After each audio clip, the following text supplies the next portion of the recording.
Whoa, welcome back to On the Reel. It's still loud. We haven't done this before. I didn't time this. I don't remember how long that was, but welcome back to On the Reel, guys.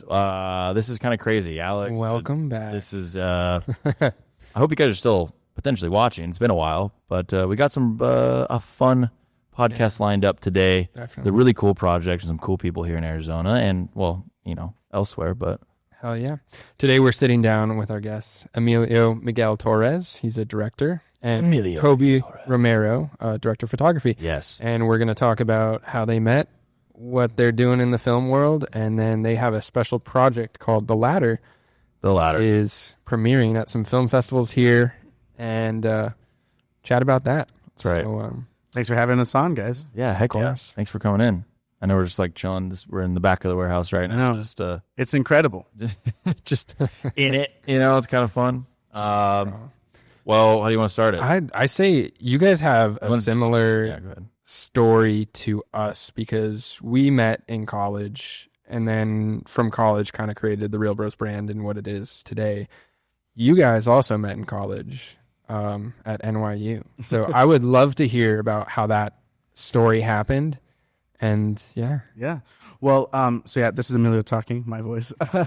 We met at NYU in film school back in 2018. And I got my first video camera when I was 10 years old, but I grew up in a small town in Alaska. That's where we made our feature film.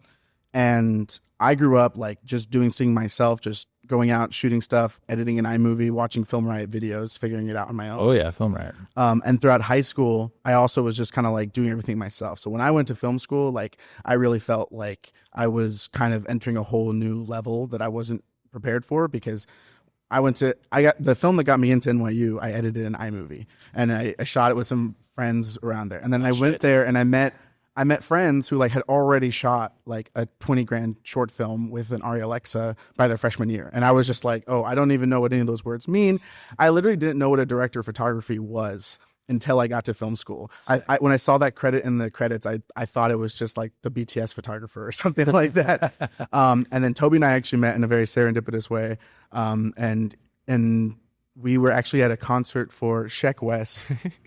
Mo Bamba. It was fall 2018. Mo Bamba was probably at the peak of its popularity. Yeah. And there was a Sheck West concert for NYU students as part of Welcome Week. And I literally just saw this tall ass dude across the room. And I was like, hey man, like we should talk because we like the same music and we had the same film class. Nice. But I'll let Toby tell his background. What was cool is when we met, like we had completely different experiences with film up until that point. So we kind of immediately started working together after that. Yeah. I mean, I grew up in LA, so kind of the epicenter of Hollywood. And I did this program called Ghetto Film School, which basically is like modeled after the USC grad program. So that's like a 30-month intensive film production class.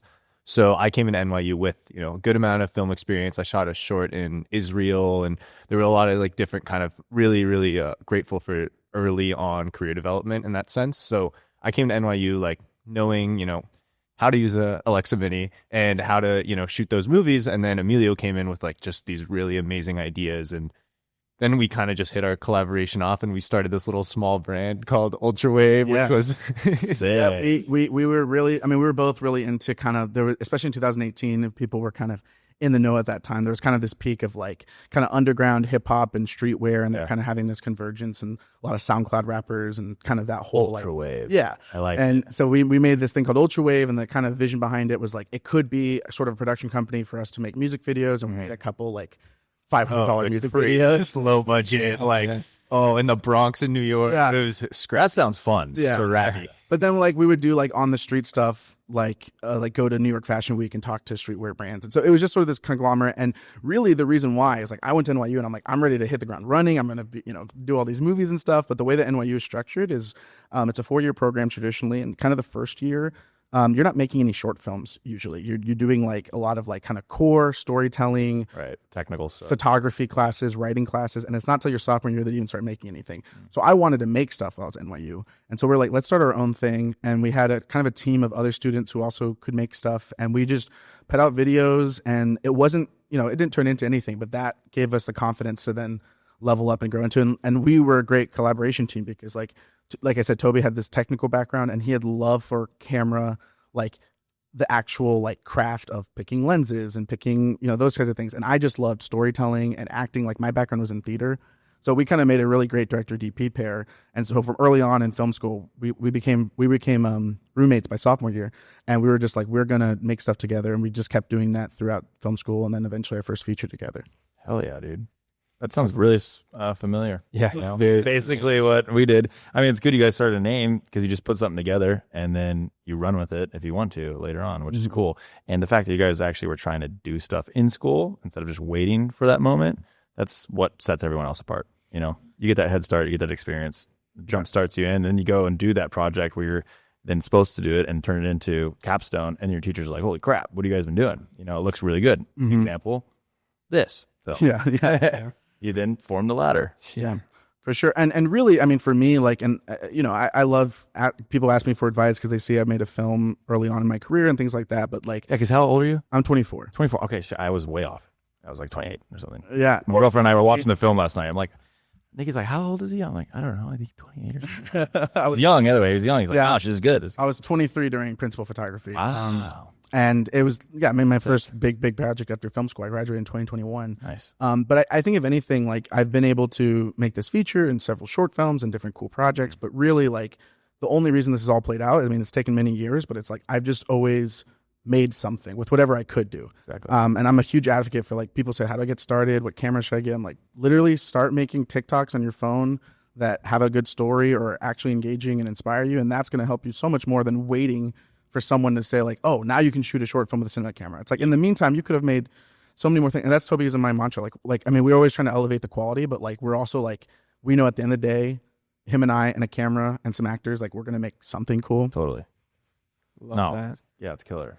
What's I'm curious, back in the early days when you guys were doing the $500 music videos, what's one of the most creative or like most memorable music videos that you guys did? Because you spoke to it that you guys like, you're going to get people together, you're going to do something really cool regardless. What's one that stands out to you guys? One stands out not necessarily because of the creative, but kind of this crazy story that happened. So I want to hear from Toby's perspective. But basically, a guy had seen our work because we had started an Instagram and YouTube channel and things like that, and he reached out and was like, "Hey, I'm a rapper. I don't have a big budget. Can you shoot a music video for me?" And I was like, "Sure." And so like we shot some stuff, and he's like, "Okay, we're gonna go back to my neighborhood, which is in upstate New York." And I'm like looking at the drive, and we're students. We don't have a car. I'm like, it's like a $100 Uber to get there. He's like, okay, I'll pay the Uber. Come out. We got to shoot in my hood. And what happened? Bro, oh my God. Great cultural immersion. That's what happened. Yeah. Just really interesting group of people that were all really cool, but definitely just your stereotypical low budget rap music video where suddenly we were in a neighborhood where there were maybe like 40 extras on camera, all jumping around. Yep. There was a fire escape. There was some weapons at some point. and we didn't know anybody on this set. No. There was no crew. It was just us. But everybody loved you guys because you were there to film them. Yeah, of course. Yeah, I think we literally had like one LED light that we shot, like shined, and then he was handheld on his. What were you shooting? It was a Sony? Yeah. Yeah, A7S. Yeah, oh yeah. There were some car headlights. That was majority of our lighting motivation. Not a cool car. Wish it was a cool car. But, I remember when we were on the Uber home and we were like, we don't, that was crazy. Just like some random guy took us an hour away to go shoot with like some people who were probably like affiliated with him. We're well, we gotta go back to our studies and, the next thing. But we were just always about like making stuff. And then, I think creatively, really where we hit our stride was when we got to our sophomore year, because that's when NYU does let you make short films, and we did a narrative film class. It's called Sight and Sound, and the way it works is over one semester you make 5 films in one semester. So you're in a team of like 3 or 4 people, and each of you guys take turns directing a short, and you make a short every weekend that whole semester. So Toby and I in one semester made like 10-minute, and granted they're like 2-3 minute black and white, like super simple short films. But that is really where I think found my stride as director and how to tell stories. And then we started to collaborate a lot. And my thesis film from that class is one I'm really proud of. And I think Toby and I really embraced, like, let's find a why and let's find a story around that why. And then let's make camera choices that support that why, rather than what we were kind of doing when we first started, which is like, we just want to make a cool music video. It wasn't grounded in like what actually serves the story the best. Nice. So there's probably, I guess I want to kind of start to head us in the direction of how you get from $500 music videos to taking on a feature film and then especially in your hometown, because not only were you taking on the logistics that is a feature film and crew and talent and everything, you're doing it in a place that didn't necessarily have the infrastructure existing to support what people would think is common production. So where did that idea kind of stem from, or what did that process look like when you started out? Because I know you put together like a short film version of it as like a test platform for it, and then it expanded off into a feature. And this was right after graduating? Yeah, well, and it's kind of a complicated story because of COVID. True. So, like I said, NYU is typically a 4-year program. Right. And pretty early on, Toby and I were like, okay, when I make my thesis film, which is normally what you do your 4th year, right. I'm like, you're going to DP it. Like, I want to, and I already at that point, because I grew up in Ketchikan through grade school. And in Ketchikan, there's a very active arts community. And my family was just very involved with like local businesses and things like that. So I always knew like if I was going to go somewhere where I had a lot of resources, that my hometown was there. So when I was going into my senior year, we're working films together. I'm like, okay, I'm gonna make my thesis. It's probably gonna be in Alaska. Like I was kind of getting those things moving. And then what happened was I was planning to shoot it, and I thought, well, maybe we can do like a kind of smaller scale version over the summer. Just you and I would go up with a camera, typical stuff. And that was in 2020. So in spring of 2020, I was also taking a screenwriting class, and so I was writing the short film in that screenwriting class. Nice. And early on, Toby was on board, and he was already, and I was starting to do all the prep and stuff like that. And then COVID happened. Damn. And so I went back to Seattle. That's where my parents lived. And because of COVID, I was like, I'm not going to wait around for NYU. So I was like, I'm going to graduate in 3 years. So I took a couple extra classes so I can graduate in 3 years. And I basically was like, I'm not going to do a thesis at NYU. I'm going to graduate sooner, save money from loans and stuff, then make my own short film. And so in 2021, which is when I actually graduated, I launched a crowdfunding campaign. We raised $15,000 in 10 days for the short film. Solid. And that was... What'd you do on that crowdfunding? Like, how did you... a lot of people don't understand, hey, shoot my movie. Hey, can you guys produce my movie? Yeah. And they don't understand, like, the whole background of it. But you guys came out of school and you knew what to do, right? I mean, to a degree. Yeah, well, I mean, and really what I was going to say, too, and why I was bringing up COVID for Toby's journey, because, like, I went to Seattle, and then I was making short films kind of just on my own, and I did a couple shorts without Toby because he was in LA. But then during that time, Toby like worked like crazy, and like he really leveled up during COVID. Yeah. Because he ended up going to Europe. I mean, do you want to tell them about some of your things? I'm going to bring it back to the crowdfund. Yeah.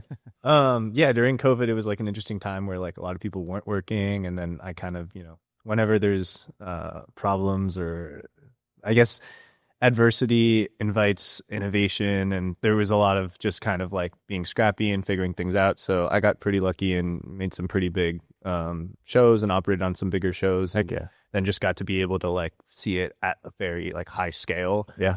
So then, I just brought that knowledge back to Emilio, and then being able to just work with him is such a special, collaboration because we go back from school. And so, right. Yeah, I think just like during COVID, it was like we were still in school. So you were still like, you were crowdfunding this project while you were in school, while you were like, what, a junior? Yeah, I finished my degree online while I was a junior. And then so he was, and when I'm saying shooting projects, like the way NYU works is like, if you're a DP, like you're pitching basically to shoot like other people's thesis projects. So he shot a bunch of shorts at school. Nice. And then so by the time that we made the short film, we were coming into it with a lot more confidence. And so for me, like at that point, I'd done $500 music videos or short films with friends. So for me, like it was scary to even ask my community for $15,000. But like that, now that we had more time and training, I was going into it like, okay, I know what it costs to make production. Yep. We had a producer who, her name is Alexandria Hellman, and she was our producer for the short film and stayed on for the feature as well. Nice. She also had an experience with making budget. So I needed people around me to kind of figure out how to do it. Was that within school, or was it just friends outside? Yeah, we all met through NYU. Oh, nice. Heck yeah. So the whole crew. Yeah, pretty much. Sick. And basically what the thing for crowdfunding is that I needed to like know how to do it. Yeah. Because my big thing and why I think we were successful with the crowdfunding campaign for the short film, and then we did raise money for the feature, and why I was successful is like I grew up in Ketchikan, and really I learned this from my parents and my dad. He was really involved in the community and was able to do really cool like community events and fundraisers. And I just saw from an early age, like if you get people and invite them in, it will come. And so when I went to do short film fundraising, an interesting thing at NYU is like, a a lot of people fundraise to do their short films. I mean, I think even at like ASU with their capstone projects, it's the same thing. Right. And I would see people like every year be like, I'm going to raise $5,000 for my short film or whatever.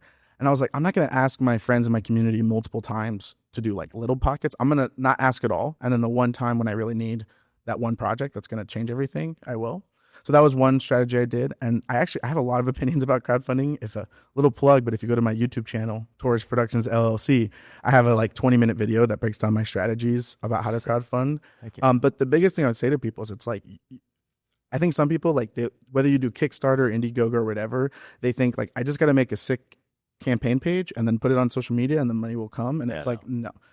If anything, your campaign page and your social media is just the avenues to get the sale. You still have to do the outreach. And for me, that was like emailing hundreds of people every day, messaging people personally. Exactly. It's a grind, and you got to believe in your project because I always tell people it's like if you're just making a short film about some friends in an apartment, right? No one, like, even if it's going to be the best movie ever, no one's going to care and stop there. But if I go to you and I'm like, hey. Unless you make them care. Yeah, I grew up in a small town with this artistic community. I'm going to cast local actors. First movie made since 1954 in Ketchikan. Like, I have all these sort of, like, the pitch. Yeah. Suddenly people care about it and they're invested. And I think that's what really helped made us successful is that, like, I did all this prep work and all this outreach so that we raised that money in 10 days because before we even launched the campaign, I had a whole community of people who were excited about the project. Exactly. Yeah. People don't understand that. Takes a lot of groundwork. I think that's a big token to the success that you're seeing with the project now, because I think you have a passion for it. Yeah, you have a passion for it, and then you did the right steps. Because a lot of people, I mean, they'll come to us and other production companies, and it's always like, "Here's my project. I'm in love with it. It's going to be the best movie ever." And then you look at the script and you're like, "This is kind of mediocre." Mm-hmm. And then it's like, I managed to just save some money from my work every couple of years, and I've got like $3,000 or $5,000 to do this, so I'm going to ask everybody to work for free or work for on the back end dividends, and that never really works. Whereas you had this passion for it and this approach, and very well thought out. But understand the value. And then you also like took the effort to go ahead and find the funding for the project, because I think a lot of projects get produced and shot that don't have the right funding, and it's like shooting yourself in the leg. Mm-hmm. It's like going to the races with a horse with a broken leg. Yeah. It's not going to run as fast. No. Yeah. Well, and I think it also depends on what your end goal is, because like I'm a big person, like I've heard people like, oh, I really want to make a movie, but my script is going to cost X amount of dollars. It's like, I mean, your script probably does cost that much. Like, don't undervalue what it's going to cost to make your shoot happen. Mm-hmm. But if your end goal is to make a movie, write a script you can do for $5,000, because you totally can make like a really great movie that you could, but you can't have your dream project and then give it a pity budget. Mm-hmm. So I think one thing for us too, and this helped, like when I shot the feature, and obviously there's a big journey between the short and the feature that we can talk about, but like I still had just done shorts where the most people I had on crew was like 6 people. And so this feature had a crew of 14 people, which I know you guys have been on shoots with hundreds of people. Mm-hmm. So like, you know, for me, it took people like Toby, people like our producer, Alexandria Hellman. I had a lot of other great crew on this project who, even though I was kind of doing my own path, like I went to Seattle, I made my shorts, I moved here to Phoenix. All that time, I was still nurturing relationships with people who are doing big deal productions, so they know what it takes to make it. And I was educated, but then it's like, okay, now my job as the director, and really kind of as like, the person finding the financing, is I need to target people who don't know how the film industry works, right? And be like, yes, this is an indie film, and yes, even though the budget's over $150,000, this is still scrappy, and you don't realize why it's scrappy because you don't know how the industry works, right? But that doesn't matter. Like, you don't need to know what camera we shot on, how we're doing it. You need to know that, like, this budget will let us make the film as it is written. So if you believe in this project, if you believe in my idea, like, that's why I need your help. Yeah, definitely. It's a cliche with indie film, but I think it's like, you can get people on board for the story and not the compensation, then you're winning. And I think a lot of the time that type of crew is a very small and intimate crew. And it's like, we were all in the same Airbnb that Emilio got, like, for I was going to say logistics. I was going to say, like, feeding 14 people, or how many was it? 14? Yeah, 14 people. Feeding 14, travel 14, sleeping 14. Yeah. That adds up very quickly. Well, and just to kind of, you know, to get us from the short to the feature. So I graduated in 2021. Toby still had one more year of NYU after that, and he would go on to DP cool projects and things like that. But we shot it in 2021, and that was I flew Toby, our first assistant camera, and our gaffer from New York. They were also our roommates, so we all cool. did stuff together. Heck yeah. They came to Ketchikan, and then like we also had some like local volunteer. Like it was just a real mishmash, and it was a 4-day shoot, short film, and we made that. And that's what we made it in 2021. We did post over the summer. I raised more money for post. Actually, I did like another $5,000 Wow, nice. crowdfunding campaign. So all in all, the short cost $20K. I submitted to festivals. It premiered at the Anchorage International Film Festival, which is like a really cool festival in Alaska. So it's cool to premiere the Alaska film there. Yeah, definitely. And then it would go on to go to other And you can see it on Alaska Airlines. Yeah. That was well. That's when I think we met. You were like, "Oh, it's going to be on that," and then I wanted to go on it. I was flying Alaska like a ton to Seattle, and I think I just stopped because the season ended, and then I was like, "Dang, I wanted to watch it on the plane." I thought that would have been huge. Oh man, as a filmmaker, that's like one of the. Man, that's a huge distribution if you think about it. Yeah. Stuck on the plane, you got to pick a film, right? Yeah. Well, and those people are captive flying Alaska. Yeah, well, and that's also like that goes to the testament of how we made this movie happen. It's you have to find opportunities to get this film in. Where did that come through? I mean, now that we're there, where did that Alaska? Did you reach out? Did you say, "Hey, I want to promote this"? It's like almost like a publishing. Like you want to get publicity for it. You reach out to all these publishers, right? Yeah. And Alaska was one of them. You're like, "Hey, Alaska would work." Well, and the way that worked out is actually my mother is she works in cargo at Alaska Airlines in there you TAC. And she doesn't know who does the in-flight entertainment, but I asked her, I'm like, can you find the email for the person who does in-flight entertainment? Yes. She got me his email. I emailed him, and they're like, "Oh, we hire an outside company to program the stuff." Right. And that company basically works as an aggregator. So they get Disney movies because they distribute them on their streaming service. Right. And so then I had to send the film to them, and it still took a pitch. It was like, "Hey, we made this short film in Alaska. You're flying to Ketchikan, like people can watch this film." And then also what really helped is I had another short film I made after the latter called The Fix, which was a smaller scale short film. I did it for like less than $1,000 with some friends. Oh, nice. But it went to more festivals, so it had a little more clout behind it. And they actually picked up both of those shorts. So I think it was sort of a package deal. It's like I had this short that like you shot that after the ladder and this little thing, and it had more reach. Yeah. Well, so what happened was, the ladder was going to these festivals and it won some awards. And then I was at that time, and this is real. Like after I graduated film school, I mean, I still have loans. I still have to pay my bills. Yeah. So I got a day. Real life. And for the past few years, I've been working a full-time day job while doing shorts and my film work on the side. And so what happened was I couldn't do it ladder because the ladder took prep that I only had time when I was a student. So I made a short film over a weekend called The Fix in 2022. And then that one went to like 30 festivals and won a bunch of awards and things. And that one also was on Alaska Airlines. And really those two shorts together, that they kind of were seeing success around the same time. I had just moved to Phoenix as well. That's when Alaska picked it up. Right. And I sort of had all these things kind of mixing in. I sent the Fix to the Phoenix Film Festival, and I kind of had these accolades building up where I got more credibility as a filmmaker. So no longer was I the kid with the camera from Ketchikan who was like, I want to make a film in my hometown. I'm like, okay, now I'm the award-winning director, and I have a $150,000 budget for a feature film, and I need investors. And so by 2020, end of 2022 is when the ladder was like on Alaska Airlines. It's public, and that's when I really started getting the funding for the feature, and that was the next year. And at that same time, like Toby and I weren't actively working on stuff together, but he was leveling up and making his own connections. And the thing that helped us a ton, and we'll talk about this with logistics, is like we got great deals on gear. Oh yeah, and that has to do with like Toby, doing his thing in LA. Yeah. So both those shorts, how long were they?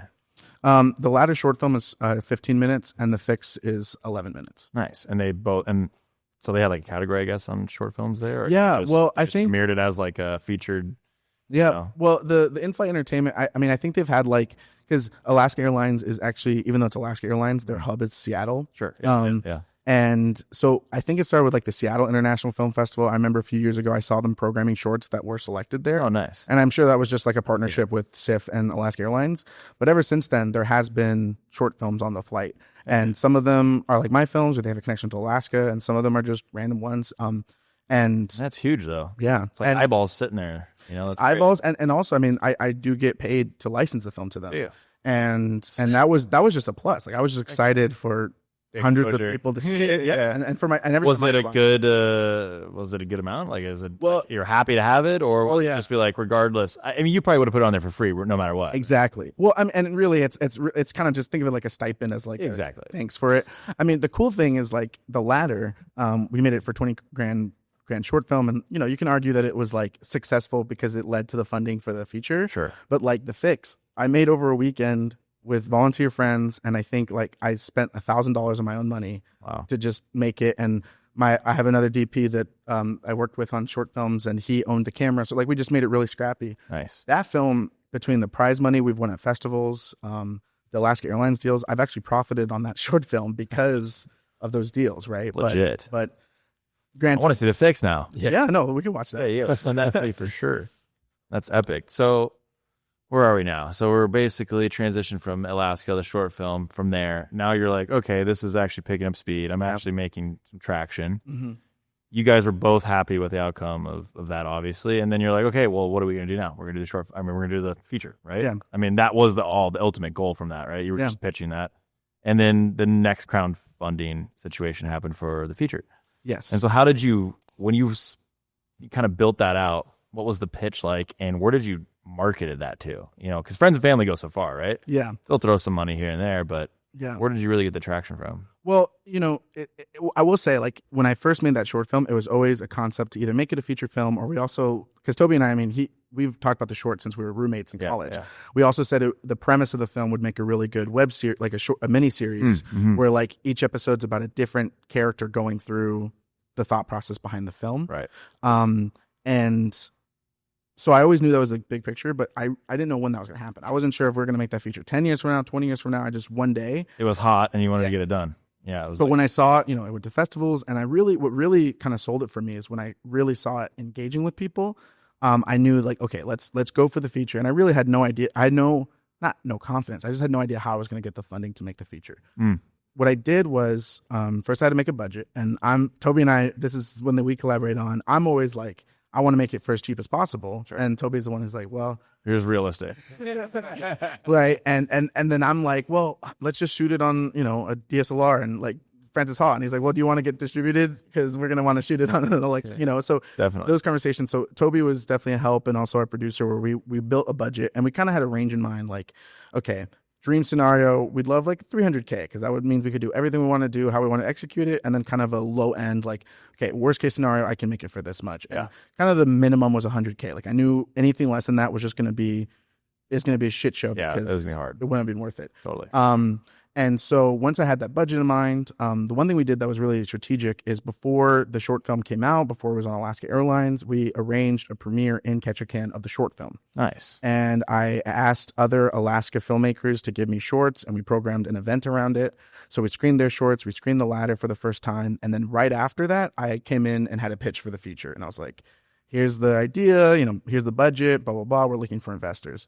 And a lot of people that I invited to that room were like business owners in my hometown, or people that I knew who might have more income to give, dentists, that type of people. Yeah. And from that initial event, I had a lawyer and another lawyer who I think were moved by the film and moved by my pitch. And they were like, I'm in. And, I wasn't asking them for money. I was just, I just want your commitment. And then once I get all the money, then you'll come in. Heck yeah. And then really, I was obnoxious like that whole year posting on social media. I was looking at emails when I first met you guys. I have like an email that I sent you like 2 years ago. And I was like, oh yeah, by the way, I'm making this movie. This is a pitch deck here. If you just want to check it, because I was sending it to everybody. Everyone. Yeah. And then that led to more and more opportunity and pitching to more people.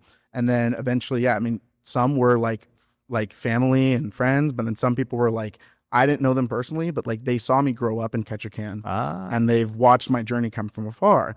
One of the big sponsorship deals, and we're so grateful because it really made the film possible, is with a credit union in my hometown. Oh, heck yeah. And I I approached them. I'm like, I want to do a sponsorship deal where we'll set a location of the movie at your credit union, so you get free publicity. And then when we're promoting our movie, we'll say you're an official sponsor. We'll tag you, all those things. And then also what I offered was after principal photography finished, I would stay in Ketchikan and shoot them some promo videos for their credit union. And I was like, and you can give me a lump sum of money for that sponsorship deal. Sick. And so that was awesome because they're not investing in the film with an expectation of ROI. They're just invest in the project. So They're it took a leveraging year. your skill too for them instead of capital is always It's like smart. product placement. Yeah. Like And- every time you see that ice cold Coca-Cola in a movie. Yeah, exactly. Make sure it's facing Just a towards credit the union. camera. Yeah. No, and I did deals like that, and I put all my savings into to the film, and eventually we got to still not a budget for the whole film, but enough to shoot it. And like that was July of 2023. And actually, I remember I called Toby, and you were in Europe at the time. Yeah, I was in Prague on a show. Heck yeah. And we were like prepping. I remember like I would have to wake up super early in the morning or like have to stay up super late at night, and we would go over like the visual Bible, and yeah, that was a time, man. Yeah.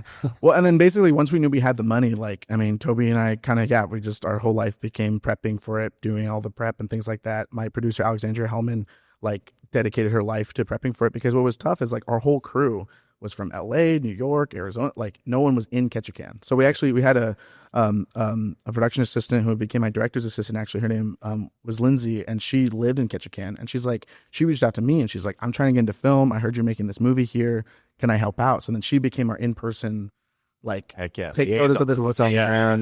We had no scouting, which was kind of a difficult. No scouting at all, even at all. I mean, No photos. scouts except photos and videos from Lindsay. And then some of the locations were the same from the short. So my like department heads knew kind of the space, but again, we like PD'd the crap out of everything. So things changed a lot. And also our production designer didn't have any scouting. So that was kind of, if we were to go and do it all again, I think that would be, if we could find it in the budget, even just for a day before to do some text. That's hard. That would have been nice. Well, to visualize it. And there was logistics about like, I mean, Toby's literally in Prague right before we shot this film. And so like he came back and then came to Alaska. And then the real big, and actually I told you guys this in person before, like the biggest logistical challenge of the film was getting the gear. The gear, yeah. Because I remember that. there's no gear in Ketchikan, Alaska. It's an island. And then the only places in Alaska where there are gear rentals, I imagine like Juneau, which is like the capital of Alaska, and then Anchorage area. Yeah. But you can't get there without putting it on a boat or putting it on a plane, because it's an island. And so Toby, our producer, our gaffer, we're all like finding quotes from different people. We eventually settled on Gearhead, which is a rental house outside of Portland, Oregon. And I had to fly from Phoenix to Portland, pick up this van that had all our gear in it, drive it to Bellingham, Washington, put it on a ferry, and it landed in Ketchikan the day before we started shooting. And this is the director. The director's doing The director's The director is made there. Even with 100K, like especially when you're doing a travel shoot in Alaska, like, Exactly. it That's so up. quickly. I had to do So quickly. so much stuff that whatever. And I knew like there was no way we could have made it happen where all of us could be in person before we shot, because literally the gear got there. We shot the next day. The day after we wrapped, 12 p.m. was the ferry back. Oh my god. Gears going out? Yeah. So we wrapped that last day, and our grips and our gaffer Jackson Yeomans, they stayed up late. Jackson and Andrew. That was Yeah. G&E team. 2 people. Yeah. Nice one. 2 people the whole time. Yeah, the whole time. We had a swing grip on some had a days swing. named Michael, but it was, and it. So what was it? It was a 3-ton, you said? It was. I think it was like about a 3-ton. But we shot like all the day exteriors natural, just with a 2x2 bounce board. Wow. And it was like super limited. I mean, that's how I like to shoot. Was it? I noticed. It was very consistent throughout the film. Which props to you. That Yeah, it was really beautiful. it did look really, really, really It good. was the team. Really, really good. So hard. So it's. My girlfriend's not in this industry at all, but we were sitting there last night watching the movie. She's like, "This looks like a legit movie." Yeah, no, that's like the best compliment in the world. It's like this looks like a legit movie. Yeah. Yes. Yeah. No. That's what she said. I'm like, well, you're right. It's It like, does. darn it, we wanted to make a fake movie. Yeah, I know, right? Right. Yeah, no, and that's huge, and so resources were so much, and logistics were so So much. there's like floppies and bounces and all. Yeah, that. not even much neg. It was literally just always like scheduling the day, so we were always backlit. Was it? Like, Was it cloudy ever? It was cloudy a good amount, and there was some rain sometimes, but like the weather changes so rapidly out there. Yeah. Yeah, no, So you just have to like I think we had like the largest flag we had. I think we had a 6x rag, and that was the largest rag we had, and that was just always on standby. Yeah. If Just we throw got it. direct, because the look was just overcast the whole time. Exactly. So you had to match that. Yeah. and really that's a shout out to our colorist, Alexia Salengar. Did a really good job. Because in Ketchikan you'll have days where like it's sunny at 2 p.m. and then it's torrential storm by 4 p.m. and it's kind of like Arizona in some ways. Well, and the now. clouds can mute everything too, but Yeah. still everything's still at depth. And luckily, a lot of prep that Toby and I did in terms of finding the look is like we knew no matter the scenario, like how we'd want the color to influence what needed to happen to keep it consistent. Another thing that helped us out a lot in terms of like making good looks with limited resources was like almost the entire film, most of the film is at Arthur's house, and we got full access to someone's house in Ketchikan, which, by the way, we got every location in Ketchikan for free. And which is why you shoot in your hometown. Yeah. and End of the day. And our production designer Talia Ferrara worked with Jackson Yeomans, our gaffer, to replace all the wallpaper, so it kept it pretty dark in there. So like we were already kind of creating decisions to try to keep it, you know, as consistent as possible. Yeah, we made the wallpaper dark because we wanted a lot of higher contrast. The house was originally all white walls, which is kind of like a big no-no, and it's difficult to control. Right. So we made like a dark kind of blue, and that's what we landed on, which made it actually a little bit harder to light than I thought, because we just got nothing back from the walls. Luckily, it's a film about, you know, a depressed aging man, so I think it works tonally. Speaking of depressed aging man, how did you go about casting everybody? Well, and that's part of the pitch. Well, and I realized just because we got into it, like for the viewers listening, so The Ladder is a grounded sci-fi drama film about an aging Alaskan fisherman named Arthur, and in the twilight of his life, he's struggling to fish, and you find out pretty early in the film that his wife has passed away, and his relationship with his son, who lives in New York, is kind of strained. So he's dealing with a lot of old age kind of realities, and he gets offered to restart his life with this procedure that lets him upload his memories into a computer and basically like print a copy of his younger self and start life over again as that 21-year-old self. And that premise, you know, needed a strong older actor. And so that goes back to my community that I grew up with doing theater. Every actor in the film, aside from like one role, are local actors from Ketchikan, Alaska. Nice. And I grew up doing theater with them. And the lead, Keith Smith, he was like a huge mentor to me. He actually, when I was like 10 and I started making movies, I wanted to build my own shoulder rig out of PVC pipe. And he was the one who helped me like figure it out. Yeah. So this is whole full circle moment. The son in the film, That's cool. his name is Ty Hewitt. He was actually, because I did acting growing up, he was the first director that directed me in a straight play. And so for me to direct him in my first feature, just all these things. And so That's really cool. And that was only possible. So when I was getting the funding, I was like, hey, we're going to like cast your neighbors. Like this is going to be a real Ketchikan project. And so that's how we went about the casting. And then the one role that wasn't from Ketchikan was young Joe, who's the younger version of his friend. Right. But the small world moment was that he's an actor from Seattle and then his family is from Alaska. So, there you know, you go. I think Brought it back to home. I like that. That's sick. That's so cool how the whole community kind of got behind you with locations and talent and getting to do it. Because I think I was reading some of the press around it, and like 1954 was the last time that a movie had been filmed in Ketchikan. Yes. Yeah. Wild. Wow. There's a noir film called Cry Vengeance. And it actually, I mean, check it out. It's a cool movie. They shot it in Ketchikan, and there's been other films made in Alaska, but specifically Ketchikan, not since 1954, at least for narrative feature films. And you know, that's kind of a touchy subject for me because you know, when a big thing of me pitching this movie was like, when you see movies that take place in Alaska, so much they don't take place in Alaska. Like one movie I think They know do about it all is the time. They fake a lot. is The Proposal with Sandra Bullock. Like it takes place in Sitka. They shot it in Massachusetts. Yeah. The last season of True Detective takes place in Alaska, but they shot it in Iceland. You know, there's all these things, and most times they shoot in Canada Because it's just logistically like very difficult to shoot in Alaska. Exactly. As we Props to experience. Alex. Yeah. And so because of that, like, you know, shooting in Alaska, it's like one of those things where I'm like, there hasn't been a movie here for 70 years. No one shoots in Alaska. Let's do it. And then, of course, by the end of the feature, I was like, okay, I understand why there hasn't been a movie made here. But at the same time, I mean, I think Alaska is just so beautiful. And there used to be a tax incentive in Alaska, and then, you know, it went away. And there's a push from Alaska filmmakers to bring it back. But I mean, I just think growing up, I thought Ketchikan was just the most beautiful, kind of mysterious place on earth. And cinematically, I needed to capture that. Yeah. So I didn't care what it told over the water. Yeah, the landscapes that you guys got were. Yeah. And then there's a bald eagle in there just like eating salmon. National Geographic moment. Yeah. So legit. How much did you pay the bald eagle? Well, and that was a classic Salmon was like, caught. that was a classic moment of like, we wrapped the scene and I was talking to my AD about what we're shooting next, and Toby was like, oh, there's an eagle, and just, you know, points and shoots at it. Holy shit. Like, we weren't looking for it. Yeah. It's crazy. Yeah. That's amazing. That worked out well. Yeah, it's interesting because like Arizona, being in Arizona, we get a lot of that too, where it's like movies that are supposed to be shot in Arizona are not shot in Arizona. They're like shot in Utah or New Mexico took a lot of our stories from us. But then also a lot of people come here for the commercials to shoot Arizona for other places. Yeah. So we'll do like Philadelphia or like Utah with the Red Rocks and Sedona and stuff. So kind of a double-edged sword. It's a little bit easier logistically to get here to Arizona. Definitely is. Okay. I always like being in the elements though. Yeah. Oh yeah. In that place. There's nothing like on location shooting. It's the best. It's the best. Yeah. That's what we love doing. I hate being stuck in like a studio. Just like So being on location and kind of solving this logistics problem of getting everything up there, were there any moments during production that like you forgot something or something broke on you and you're like, yeah, because we are out there? What's your lifeline support? Yeah. Because our lifeline support is Southwest Cargo. We can fly anything out, anywhere Yeah. except for there. But We had an easy rig snap on us, the string. Which, so just to put in perspective, that's fine. Get a bungee cord. Yeah, Alaska is, very.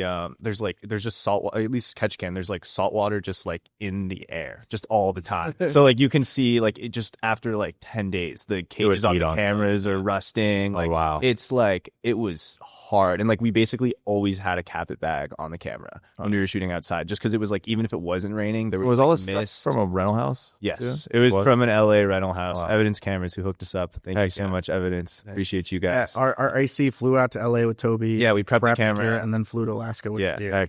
Yeah. And then the shout out Alaska Airlines for the bat. They hooked us up on the media bags. There was a lot of people hooked it up. Nice. But yeah. So the Easy Rig cord snapped, and then I call Evidence in LA. I'm like, because I don't know if you guys have dealt with Easy Rig. Just strings, but they are the most annoying thing because you have to totally reverse engineer the whole backpack. So I called them, and then this was like, I think after we wrapped, so it was like 9:30 at night. And again, like since it's a boutique rental house, they're the homies, so they pick up and they're like, okay, so this is how you do it. And then basically the main kind of like rental tech gave me like a whole total tutorial on how to do it, like from his apartment.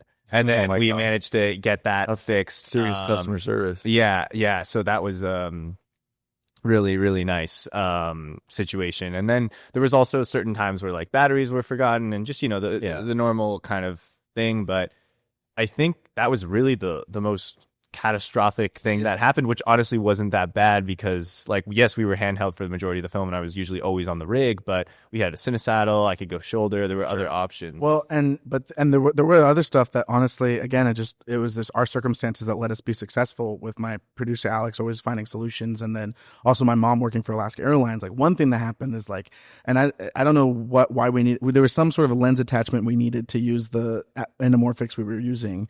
And like literally my mom, we got it to get to Seattle, and my mom flew in for the day with it so we could have it, and then like flew back and things like that. And I remember you fixed it, but didn't it like break again, and then you had to use the cinesaddle for the rest like the rest of the time. I just ended up again, the elements there are just brutal. Like even the camera cage after like bringing it back just had like so much rust, it got stuck. There were a lot of problems, but I mean, for what? Was the rent house cool when he brought everything back? Yeah, they're the homies. Well, I will say one tragic thing that happened is we have our we have our boat day in the movie where so all those boat scenes were one day that you had. Yeah, we shot all like 6 hours. Oh wow, 8 hours. Yeah. Oh no, it was a full production day scheduled because it ended up being like 8 hours because of rain, because getting the boats out there. Right. Yeah. And we just logistically shot all the boat scenes on the same day, made insurance easier and things like that. But what we had was, Arthur has his main trolling boat, which you see the most in the movie. And that was literally like me, Toby, our first AC, and our sound mixer, who was also operating boom op, our boat captain and our actor like crammed into this troller, and we went out and shot that stuff. That was like maybe one of the hardest scenes I've ever shot, just in general, because you're on like probably a boat that's like feels like smaller than this table. Yeah, literally. And you have like 7 bodies, and we're on we the whole language of the film is like we really like these wide lenses up close, so it's like you see the whole boat even in a close up. Yeah, we were it's like this finesse of like, okay, Emilio, you got to go over there with Taylor and nudge into this corner so then I can be able to pan out to the horizon and we can get the frame. And yeah, it was in like just there's no, I don't think we had life jackets on. No, at least, Oh, we did. Sorry. but on the For insurance reasons. Yeah. We had life jackets on. No, dude. and then the other boat sequence in the movie is a scene where Arthur, his son, and their friend Joe goes out, and it's a pretty climactic scene in the movie, and you kind of see how Arthur can't really fish like he used to because of his old age. Right. And that movie had a stunt in it, and that whole scene had a lot of things. So for that scene, we needed a boat that they were on. We also needed a follow boat that I was on because on that specific boat, we couldn't have, because we now had 3 actors, we couldn't have as much crew on it. Oh, well. So there was a limit of how many people could be on the boat per like Alaska Maritime. So follow me. Yeah. So I was on the follow boat, and the plan was I was going to be directing on walkie-talkie. Toby was on walkie-talkie, and I had a monitor on the second boat. And That boat didn't look that small though. yeah, well, I maybe that's the lenses. It's too, the but lenses, man. Yeah. But We'll talk about those in a minute. I was like, okay, this walkie-talkie isn't working. But for some reason, when Toby called me, it was crystal clear, and I needed to hear the actors. And we're like in the middle of the Pacific Ocean. Yeah. Like, I'm shocked that there's a signal. And we couldn't afford comms on it. So like, Yeah, there was no context. Amelia didn't have any. He literally listening to the audio of the actors through my speakerphone, which I had a little Pelican like case on my phone with a little strap that I like tied to the top handle, and that was like, and we were audio shooting, that he was listening to. and we were shooting. Things were going smoothly, and then all of a sudden, I'm like, all right, cut. And then I'm on the monitor. I see Toby move his camera to reset, and then on the phone, I hear. His phone fell in the ocean. Oh I know. God. And it was one of those things where I'm like, Toby, you're my best friend. I don't have time to be sad about your phone. We got to shoot this. We'll deal with it later. Don't worry. Production got him a new phone. But Damn. That's crazy. Yeah, I mean, there wasn't even a stopping point of like, oh my god, we need to like. He was I just didn't even like- process he was that like, my put phone. back- we gotta go. It's like we just got to keep going. When you're in that. Because what time of the day was it? I mean, the sun was low, wasn't it? I mean, yeah. We got really lucky that day where like it was raining, and then when it wasn't raining, it was just like the softest diffused light. Yeah, from no, the look, yeah, clouds exactly. everywhere, so It looked killer on the water. yeah. We got really lucky with weather. Everything just looked beautiful just from the bat. I could have shot it on a potato. And Well, thank God he didn't. But you did. Yeah. Creatively, from a DP's perspective, what camera and lenses did you select for the project? Because we talked a little earlier about how you're kind of a lens nerd and a gear nerd. So when you guys had the budget and you had the idea and the script ready to go, what was your mindset behind your choices?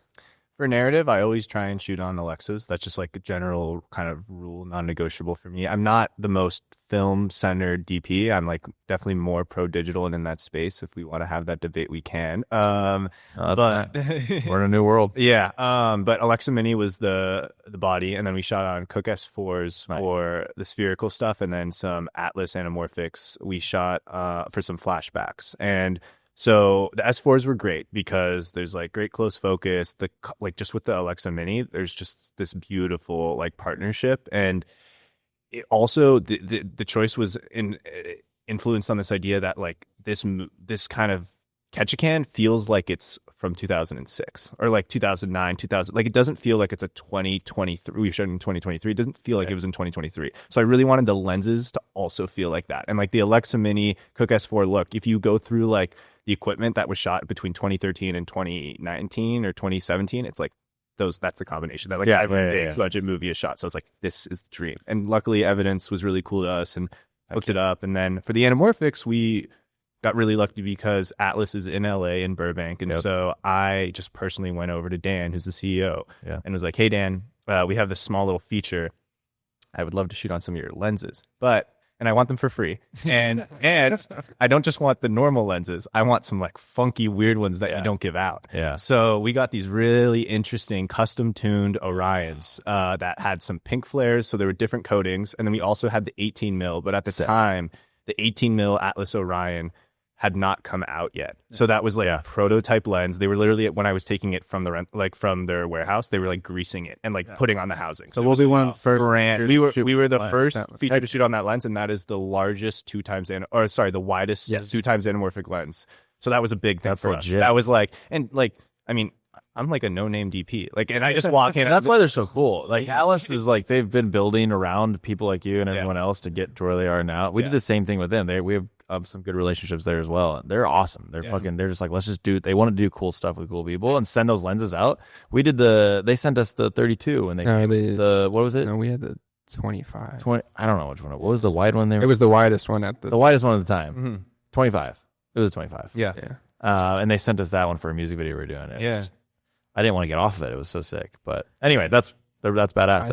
I think it was perfect because in the film, watching it, the 18 was like the perfect because you use it as like a perspective play. Yes. Yeah, that perspective and one. It's this weird trippiness to it, so it really just puts you in the moment, like in the head. Yeah, that was on the 18 when he was his 18. wife. That looked sick. Yeah. Well, and also, I mean, even more creatively, when we were doing lens tests, something we try to do with the film, and I hope you see this when you come across, is we really liked when we were in dialogue, kind of like, and that was a lot of Toby handheld, kind of just on actors. Like I liked the look of him being really close on a wide lens, but then as much as possible, get the longest lens we can get for wides. Yeah, and what that created, I felt that too. Yeah, that was the language. That was like if you were to walk away from this film only in like seeing one thing, hopefully that's the takeaway, which is like close-ups on wide lenses, wides on long lenses. And it creates this look that we try to go to is like when you see these wides, especially of Arthur, like a theme of the film is, Arthur sort of surrendering to the cycle of life. And so I wanted to show Arthur in Ketchikan, but whenever there's like a wide, whether it's the one in the cool house at the end of the movie or when he's bringing his groceries inside, it's like you see him so small, but you see this giant mountain behind him and it's like stacked on top of each other. Yeah. And that just worked really well. And then it was such a contrast to the POV. Like I just knew we don't explain that it's like his POV, so I just needed it to be so weird and specific that the audience, such a drastic change. And I mean that comes back to what you were saying earlier with just like we have all these tools and technology has come such a far way, but there always needs to be some story motivation on every piece of equipment. Exactly. And that's something that Emilio and I really align with when like, yes, sometimes the tools are a little bit more expensive or sometimes, we have to dedicate a little bit more resources to something or some workarounds or maybe it doesn't work properly. But as long as it serves the story and it's helping us convey that visual storytelling that we're trying to, execute in that scene, then that's a win for us. That's worth it. Yeah. That's epic. Were there any? So the film explores obviously like aging and this technology and almost cyber in a way.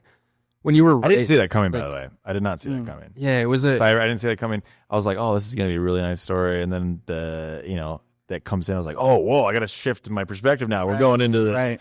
I'm like future. I was, what the fuck? What is that phone? What is happening? It's snuck up on. Yeah, right from the get-go. Yeah. You kind of did it a little bit. Yeah. The phone was a little bit weird at the start. And like, okay. Well. And then you went heavy into it. The VFX was good though. Like overall, like the layering of everything. Like that's another NYU alum. Yeah. Nathan. Yeah. Oh, nice. Like even tracking. Damn, you guys are like an NYU commercial. It was basically. It was like at the same time. It's like and really, I mean, like, register now. Well, and I'm a big person. Like I'm a big advocate of just like use the people and relationships you have. 100%. And I think we made this film and yes, we paid everyone on the crew, but like the rates I gave my crew, like it would be laughable if I was offering it to someone else. It relied on us having that. Yeah, of course, lineage. Of course. But again, you guys are all learning and wanting to get experience. So getting anything from that, even if it's a little bit, is already a huge plus, right? Because most likely they would have probably went out there and done it with you to a degree. It felt like summer camp. Exactly. It kind of goes back to that. That's cool. You need those people. Stick around with those people. Keep those people around for because they'll go to bat when you need it. Yeah, absolutely. Speaking of people, were there any? Because obviously it's set in your hometown and it's this personal story about aging and stuff. Were there any people from your personal life or like your past that influenced any of the characters or like the storyline a little bit that you kind of wrote into the script? Yeah, 100%. And I would say like really, and that goes back to this class I was with Toby at NYU where things kind of clicked for me as director. Was I got into filmmaking because I loved Star Wars and I loved making stuff and figuring out how to do it. And it took me a while to realize like, oh, like the reason I love this is that it can express something within me that I can't say with words or whatever. And so I've tried to, as a director, really challenge myself, especially when I'm doing my narrative work. Like I want to be expressing an idea I have or a relationship that I experienced and really use cinema as a tool to tell it in a uniquely cinematic way.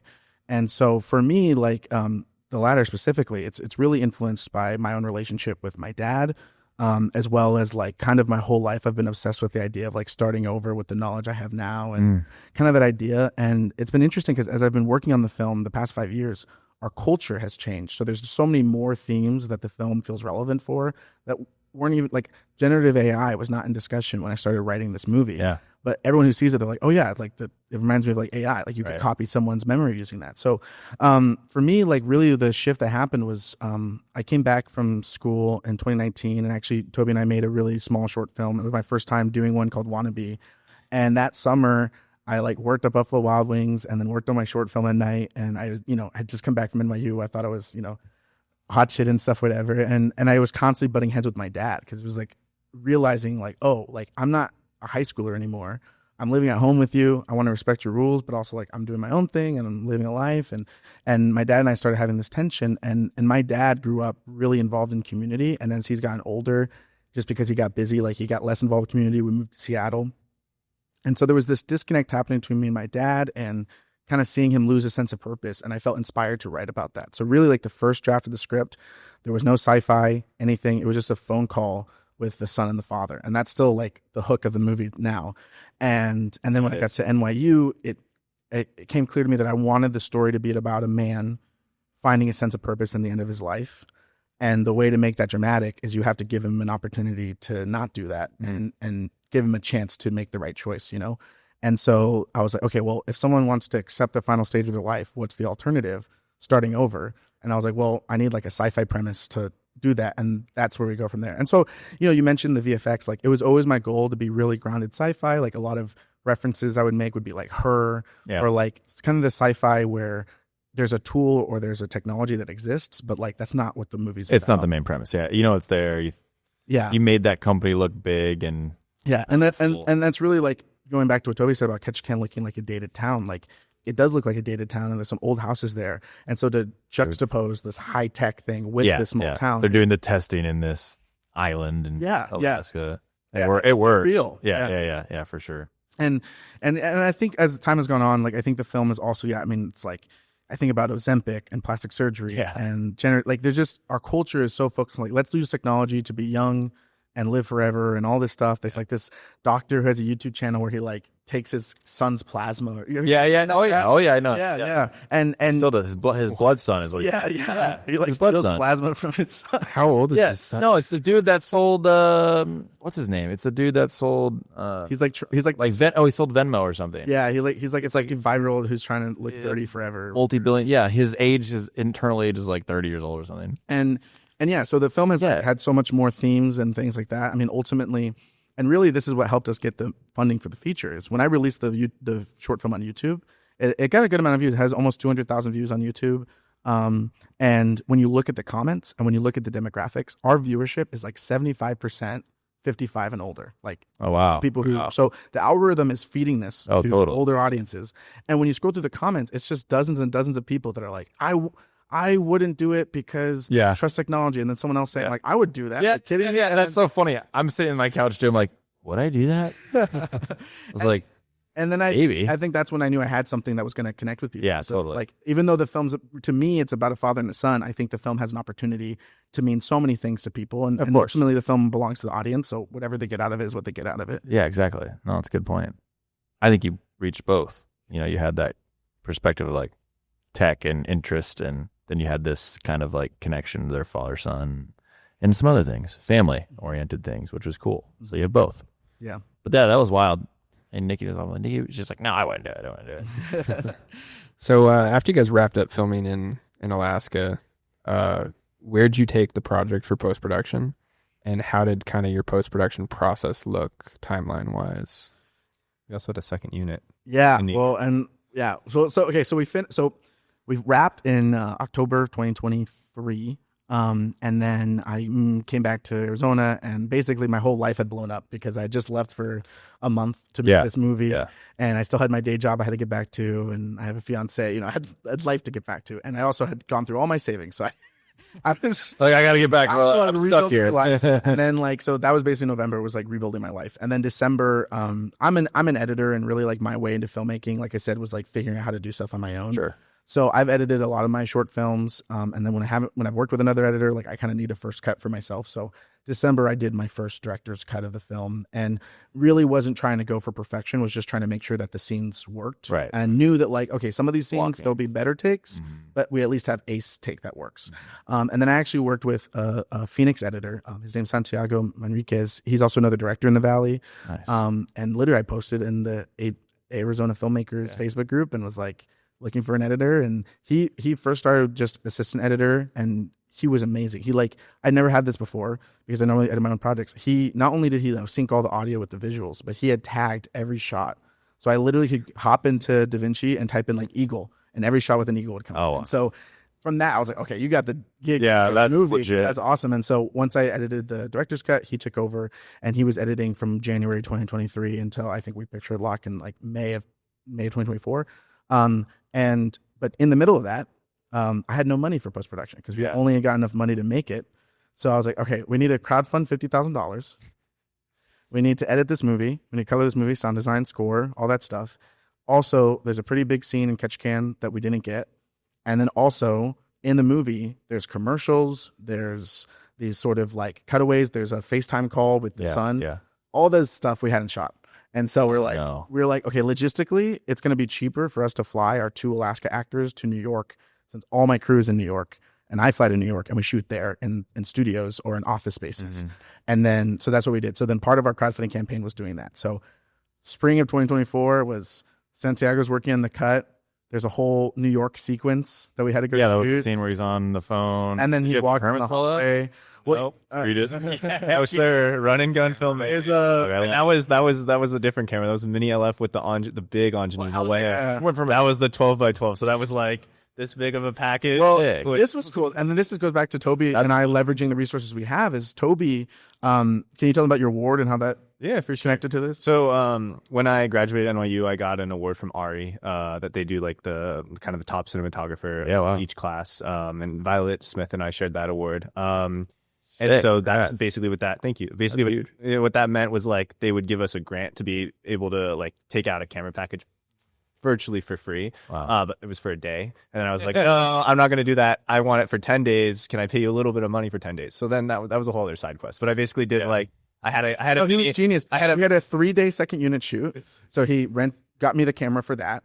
But then he booked back-to-back spec shoots, music videos. So in that 2 days, You're like, I've got this camera. I'm shooting Exactly. something with it. It's like an Instagram story, mini LF, Yeah. signature primes. Director just hit me up. Yeah. he shot like 3 projects. Yeah, during that week. Yeah, I think that was like production hell week and again, that was like same gaffers, same first for most of the projects as well, which is nice. I love to keep the same team when possible. Yeah. And that was just so special. And then we got to, that was a big New York City bucket list item for me, was to do like 250 mil on the long ingenue, like 2 blocks away. Yeah. Shot on the phone. Yeah. It's like every DP's like dream. Yeah. A lot of It looked sick sessions. when they were all walking. It was, So when we went to NYU, something they encouraged us to do was called limited size and scope, and then that showed up in our feature again. And the concept behind limited size and scope is that like if you're a crew and you're shooting on a New York street, as long as your scope of your crew does not extend past 1 tripod, and then like people standing, like you can shoot wherever without a permit. That's legit. And so, granted, we were shooting on an LF with a giant,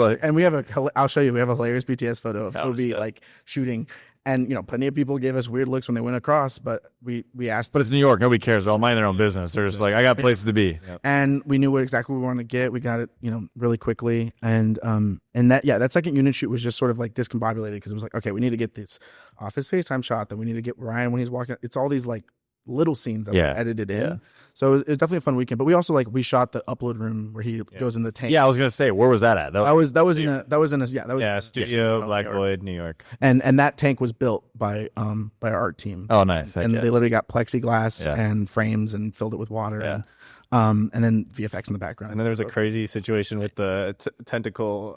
we wanted to. I haven't. So when he went into that scene, the whole time I was thinking this company. I mean, portrayed was this big, massive, multi-billion-dollar just monster, right? Yeah. High. I don't even know what I'm trying to say, but like, I know. Everything was like super nice, cutting edge, right? Yeah, cutting edge. Just, and then you go to that scene where they're on the water, and you have that cool house, and it's like that's their office, and it's like floating on the, it looks sick. Yeah. And then you cut into the scene where it's like this dark scene. Yeah. Where did that transition? Like, how did you see that? Was that supposed to mean something? Well, so it definitely was a journey. What happened was, like, when I wrote the script, and when you read the screenplay, I literally, have you ever seen Eternal Sunshine of the Spotless Mind? No, I haven't. Well, it in the movie, there's like this, he also has a memory kind of machine thing. Yeah. And in that one, he literally just sits down in like a dentist chair, Okay. put a giant helmet on him. Yeah. So I pictured something like that. Okay. There's some like great BTS photo because there's the whole other side narrative, which is like, I mean, I like the water idea. I think it's great. Yeah. I was just like, they were like staying there, like it was like they got felt. I thought they were in like a trap, like like it was this whole weird thing where they switch and he gets like this, like it's not the treatment everyone was saying it was, you know, kind of deal. Yeah. And basically what happened was, that was the idea. But then, like, as we were prepping for shooting, we didn't find a location in Ketchikan that really worked for that. 'Cause it's a small town. And so at some point I had come up with the idea. I'm like, okay, I feel like this should involve water because water is such a metaphor for the film and things like that. And I also feel like it should be a little more dingier so that at this point in the film, the audience, if they think that, if they, you know, because the whole time I want the audience to kind of be like, is he going to do it? Is he not going to do it? Right. I'm okay with him like right about to do it, like leaning towards like, oh wait, maybe this isn't what I thought it was going to be. But we couldn't shoot it in Ketchikan. That's why we had to do the second unit. And so when we were prepping, Natalia was like, no, we got to keep the water. And then that was just sort of a marriage of like, okay, what location can we afford? What can we do? If we make this tank, where can we put it? And then I just kind of got inspired by the idea of like something dark or something that almost feels like a computer server in the room. Mm-hmm. And then that, to your point, I mean, it freaked me out. Yeah, it was a big contrast, like flip. You're like, whoa. And that sound, I don't know what it was. I can't remember. It was like, yeah. Kind of freaked me out. I was like, whoa. Yeah, no, the sound design was awesome in that scene. Actually, our producer, Alexandra Hellman, she also did sound design for the film. Oh, wow. So she killed it. Multitasking. But yeah, I mean, and that was just, and then also, you know, he puts his headset on. Yeah, that black. And that thing was cool because that was actually designed by our prop master, but she could not come to second unit. So she made it in Seattle and shipped it to New York. Oh, wow. However, USPS did not get it there in time. No. So I was like, okay, let's just figure something else out. And like, I was thinking like maybe he can just wear like a headband or, you know, something.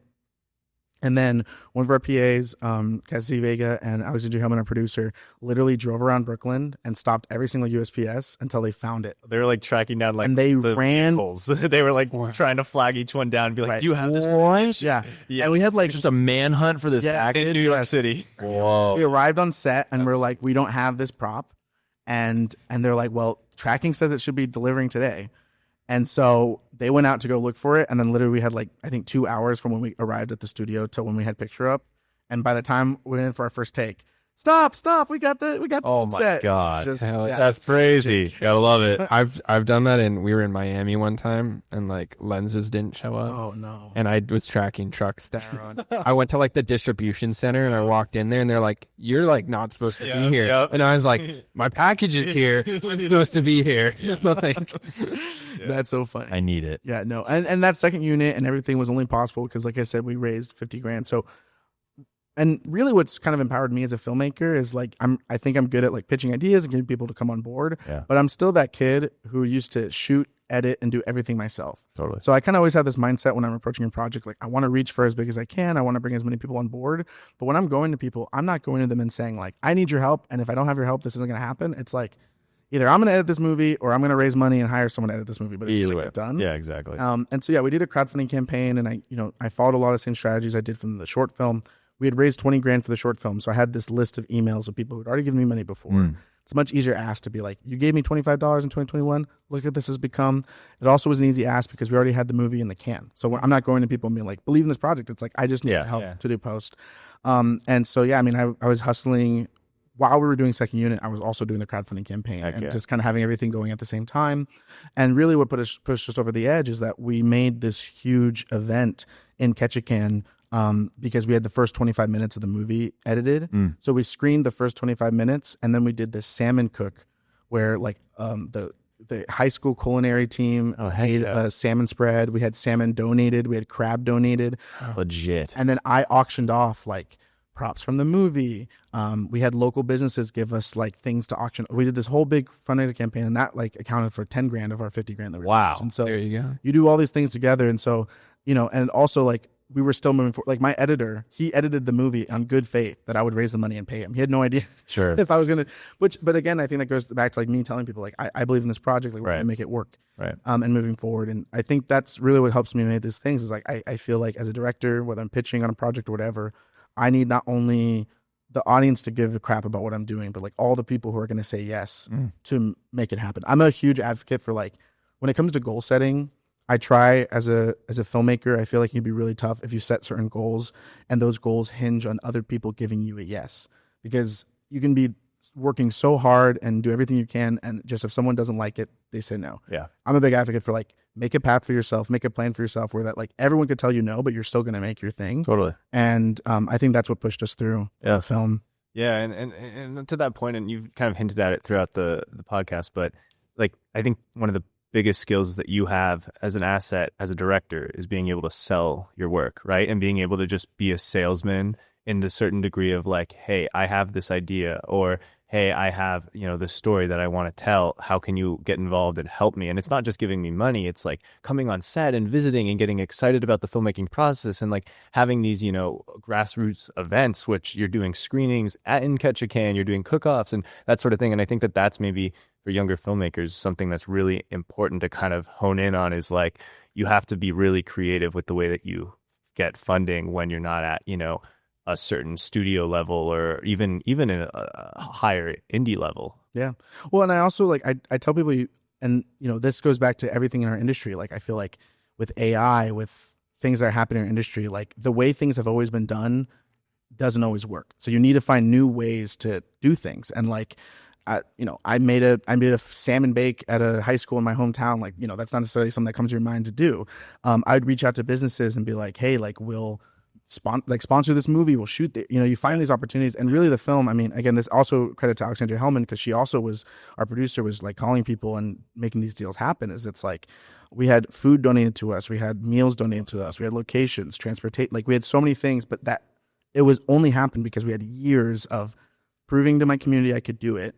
And also being very kind to people and asking them to be part of what you're doing. Not like, give me a chance to go do what I want to do. It's like I'm making a movie that Ketchikan can be proud of and that you can be proud of. And really, like, I just think some people, I think especially for us, like we all follow other directors, other DPs on Instagram, and we're like in this bubble. Oh, yeah. Like, it doesn't matter. I'm sure you guys experience this, but like people who aren't in the film bubble, what we do is so cool to them. And we're like, oh, there's someone else that we wish we were at their level or whatever.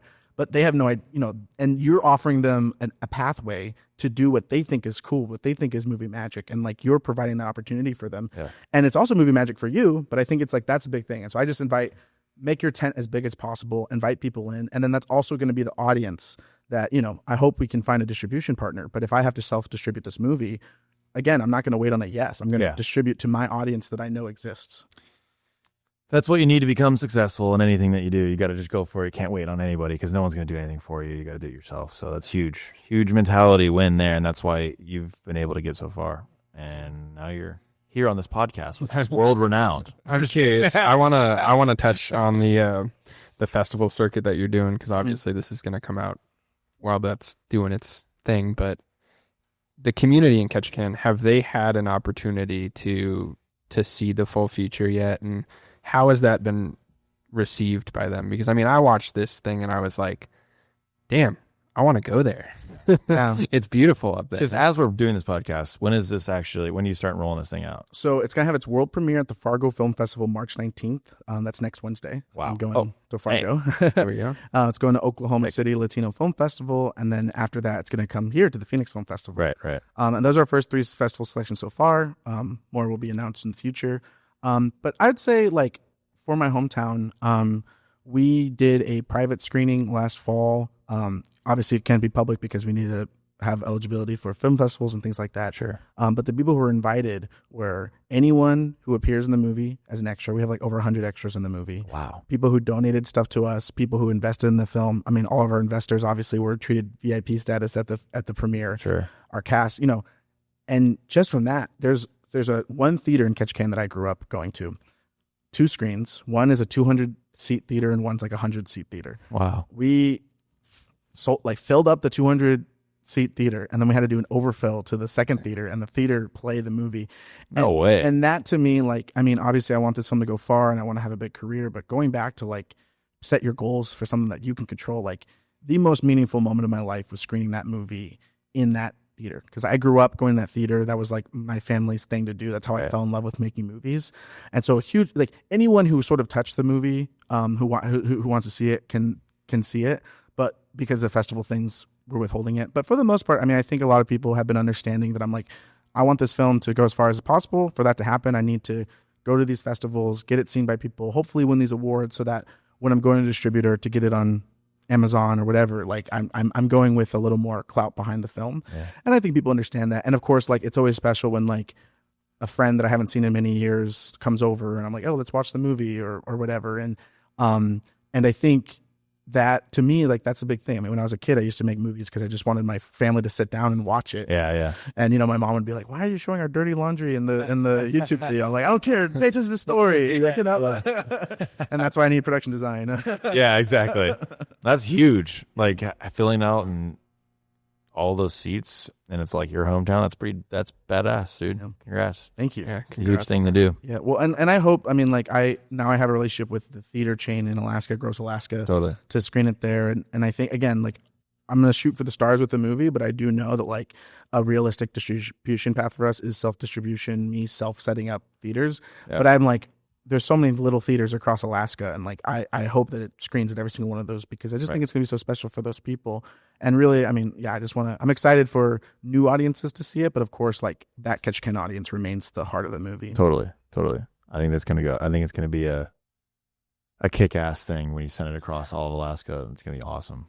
So it's premiering here. When will it go? Are you waiting for after you get the awards? Are you waiting for distribution, or are you just gonna be like, here's where it's premiering? Are you going to do like a pay thing, or a paywall on like Vimeo, or what the hell is it called? Vimeo. Fucking Vimeo. Yeah. Jesus. Well, I think, I think, like I said, like, plan A is, and I've actually, a little behind the curtain, like, have already had some early discussions with boutique distributors. Sure. Yeah. I can work with, and it's one of those things where, and I'm not crazy. Like, I understand the scope of the industry. The thing about our film is, as much as I believe in it and love in it, it doesn't have any name talent in it. And I think it's amazing, but it wasn't selected for Sundance or things like that. So when those things happen, like, you have to find a new way to get a distributor to care about it. Exactly. I can't go to A24 and be like, boom. They're like, it's not worth it for us, because, like, even if they love the movie, Right. And so you have to find those distribution partners who see the bigger picture. Yeah. And I think that comes with us winning some awards. So it's sort of like nurturing these relationships. So hopefully I come to them and I'm like, it won these awards, and look at all this positive review, and look at this audience we've built. Right. Because ultimately that's what you kind of need to do. So I'm just trying to build our audience and do that. I mean, eventually, though, it will be available for the whole world to see. Sure. But it just wait for now. Yeah. Cool. Heck yeah. Or come to one of our festivals. Yeah. That'll be fun. Now that you guys have done this together and collaborated multiple times, I mean, even through college, but now you've done like a feature together, are there any plans, upcoming projects that you guys are kind of talking about right now, or have in the works, that you want to talk about? Or is it another island? Well, The latter two. which I speaking I of, would want to see more. I want to see. yeah. Well, no, I mean, hey, I mean, that's another revenue option, is like sell the IP to someone who can make a series, whether it's me or whatever. Totally. Well, I mean, I think for both Toby and I, like, I mean, especially for a DP, like, we love to work together on things, but then we also know that, like, we just have to find opportunities when we go to. He's going to go to Europe and shoot something coming up here. And you're freelancing now, right? I'm 100% freelance since graduating NYU, Nice. which is very grateful for. 100%. Yeah. It's good. I tell people that all the time, because when you guys work together, you're both doing other things. Mhm. You come back, you bring your knowledge. That's and huge. this year, I mean, in addition to the festival tour, I'm getting married this year, and I have other projects going on. So I definitely do want to make at least now, because I live in Arizona, I've been so moved by like you guys and the APA and just this community that we have growing here, the tax incentive opportunity. I feel like someone like me who like can take my mindset about making movies and apply it to Arizona can be really successful. Right. But I've been working on this Alaska movie for so long. So I definitely want my next film to be in Arizona, and I would want to keep the crew as local as possible. But I mean, Toby and I have talked about making movies, for the rest of our life, and we want to, especially when I can get a budget that's even bigger, and think about things we can do together. Totally. And various films. I mean, I have tons of stories I want to tell that can be told for a little amount of money or a ton of money. And really, for me in my career, like, what's next is, I've done this whole feature process working full time, and I really love my job, but like my dream would be to get into freelance directing. Like I want to direct commercials. I want to do all types of stuff. But because I've kind of done this narrative work, I'm going to have to this next year or so figure out how to level up myself, whether it's making a spec ad or whatever. Sure. Like, I want to get in those rooms and be pitching and stuff like that. But I wanted to see this film through and then hopefully see where that takes us. But that's kind of next for me. I mean, I would love to make my next feature here in Arizona, and I really want to work toward, gaining the respect or the opportunity from agencies or production companies to do that. Because like, Totally. I think the fact that I could make $125,000 feature for 14 days in Alaska that looks that good, I think, like, I hope that someone can give me an opportunity. But again, I have to find my own path. There's not a yes sure. that's just going to happen. And then Toby has tons of things to shoot and things like that. Hopefully we do something together soon, and hopefully it's something that's there's nothing official, but there's been talks, and we're also beyond collaborators. Like, we're just really close friends. So we'll just like check in on each other and just like send each other movies we like to see and talk about certain scripts or ideas. And I mean, what's great about Emilio is he's got if you check his computer, he's got probably 20 different pitch decks and scripts and things, and he's like he's ready to adapt to whatever investor he's talking to. Oh, you want a movie about this? Oh, I can get you that. It really That's huge. But as a DP, a lot of my work falls on the directors to get the opportunity first, and then be able to champion that and help support that. So hopefully he gets his next big opportunity soon. Heck yeah. I mean, that's kind of what we did here. We started it so we could just do whatever the heck we want, just shoot stuff. If we have an idea and pitch ideas, shoot specs, whatever it is, like, we gave ourselves kind of that opportunity to do that and have people come in and have fun and do that as well, because that's what we like doing. Just surrounding ourselves by cooler people, have better ideas, and just kind of making them come to life. I think we like doing that. Definitely. Yeah. There's like these two jobs that I find myself always saying yes to, where it's either the rate job or it's the passion job, right? Totally. And it's always like your passion jobs are the ones that look the best. Those are on the reel. Those are the ones you're pitching to potential clients, and then the ones that you make your money on are like, okay, now I can have food on the table for the next month. We try to blend those together. That's like, we always try to get those as close as we possibly. That's the dream. That's the dream. You guys have it figured out. Yeah. Dude, I got to study from you guys. 100%. Get it as close as you can. It's still a fight, but it's getting there. Producing your own stuff is huge. That's what's gonna win. What's gonna make that stuff come closer, right? Well, and then as you said, like, once you have some pedigree behind your name and some awards and stuff, that conversation becomes easier. Of, no, if you really want it, this is how it's going to be from our perspective. Yeah. And, like, it's also having you're coming to the people for a specific reason. Like, you saw our work or you saw this film, and that's what you want. So you're going to hire the person that does that, and let the creative get out of the way of the creative and let them do what they do. Yeah. Best. Doesn't happen all the time, but when you find them, it's awesome because you just run and it's just great. So hopefully they get proper compensation, because it's like, Yeah. you've seen Sean Baker's speech about the whole, like, directors are not paid enough money. They're always working, so many hours, and being, I think, one of the hardest jobs in the world. I mean, yes, we're not doing brain surgery, but being artists being a freelance director is maybe as a young person one of the hardest things to do in the world. Like, even the trust fund babies at NYU are struggling to do it. So Well, and I would just say, like, for myself, like, to be clear, I didn't make any money on the ladder. Like, the budget did not include a director fee, and I took a month off of unpaid work, and I, put all my savings into it. And it's because I believe in it, because it's what I, if I can make, like, sometimes I think about the fact, like, when I was a kid, I used to just dream, like, one day I'll watch a feature film in a theater and my name will be at the end of it.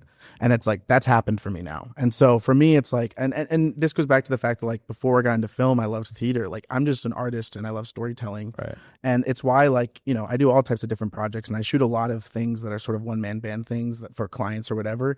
But I just always try to, like, whether it's my inner child or whatever, it's like, remember what made me excited about that. And, Totally. And ultimately, that's what I found with the feature too, which is like, at some point, like, it's a lot of stress, it's a lot of pressure. Like, as much as I'm grateful for my community, like, to make a feature film where you're the director, but because you're also the person who has all the relationships that got you these resources, you're also, like, kind of the EP, like, in practice, and you're like your own client, and it's and dealing with all that stress, it's just reminding myself of like my why, which is like I just want to tell these stories and I want to connect with things and I want to express myself. And so I think regardless, like wherever my career goes from here, like I will make another movie. Like I said, Totally. like, I'm not going to waiting on a yes from someone else. And we'll see. I mean, our industry is in a weird spot, but I definitely want to, you know, find ways to tell stories and make them as meaningful as possible. Yeah, definitely. No, that's huge. Yeah. It's always going to be changing though. So regardless of what's happening now, it's going to constantly change and you just got to keep up with it. Yeah. Okay, we can probably start to wrap it up here, but I think And something that we have always done in the past is we ask if you guys wanted to leave one nugget of inspiration or just an idea or something that what you've actually hang on, let's jump in. I'm sorry, I wanted to ask this question really bad and it came back to me during the process of the ladder.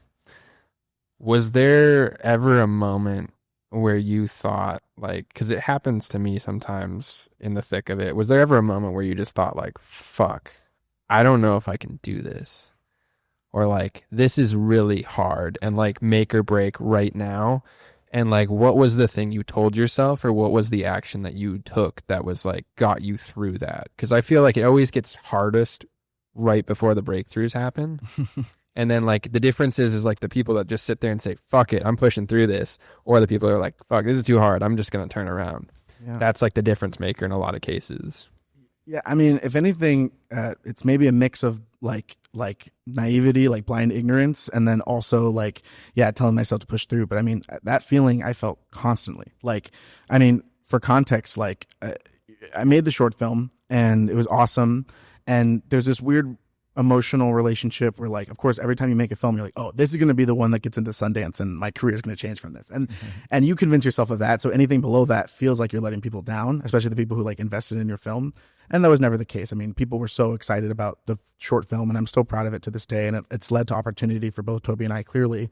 But even in that process, I was like, I'm letting people down. And to have this film rely on the finances, the resources, the time of so many people that I had personal relationships with, I just didn't want to let them down and feel like that's what was going to happen. And so, I mean, anytime you make a movie, tons of things go wrong, especially like for me, I'm in charge of finances because I got all the funding, you know, right. I own the LLC that all the money's going through. Like I have to be doing all these decisions while making creative decisions. So every day on set was like, we shoot for 12 hours, we wrap, we come home. I need to talk to my AD about what we're going to do tomorrow. I need to talk to Toby. I'm on the phone late with my producer. We're figuring other stuff out. Someone that is going to give us a place to shoot at for free. Like they still want to help us, but now they can't, it's not full access as we thought. Pick up their kid at daycare. Yeah. Like there's all these things that happen. And so anytime that happened, it felt so, there was no wiggle room with the film. I felt like anytime I had to make a decision, I was going to mess up and let people down. And that happened to me constantly. And I literally just think the only thing that pushed me through it was just knowing that, like, I have to just keep moving forward because at the end of the day, you know, it's cliche, you have to try your best and you might fail epically, but that's where you're going to learn the most. Or like you're going to try your best and maybe the end product isn't what you perfectly envisioned.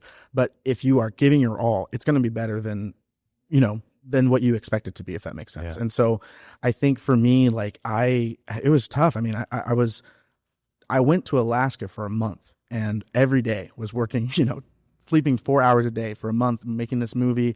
Between the prep and the after of it, getting the money was stressful. After we shot the movie, getting it done in time was like every step of it has been stressful. And even to this day, like I still feel like, you know, like I really do believe in this film and I want those who invested in the film financially and are expecting ROI to really experience that. And I want to do it everything, but it does constantly feel like I'm letting people down if I misstep.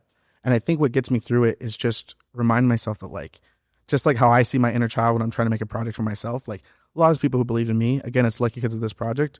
If my client was a big, you know, studio, this probably wouldn't be the case, but those people are also believing in me.